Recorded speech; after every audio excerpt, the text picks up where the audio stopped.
দাদুর কাছে, দাদু সেকালের গান শুনে আর সেকালের নায়িকাকে স্বপ্ন দেখে, তাহলে আমার কি হবে?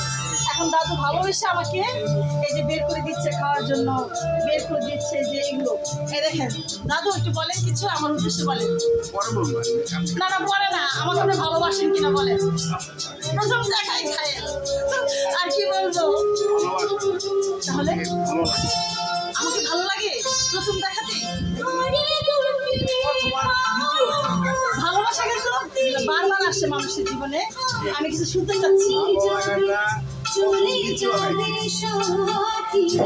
তাহলে ভালোবাসতে গেলে ভালো একটা মন লাগে, এটা বললেই হয়। এই যে আমরা সবাই ভালোবাসা কাঙ্গা, ভালোবাসার মানুষ। সব গান শুনি, এই যে ভালোবেসে আমাকে দাদু এই যে দিয়েছে। এই যে আমি খাবো এখন।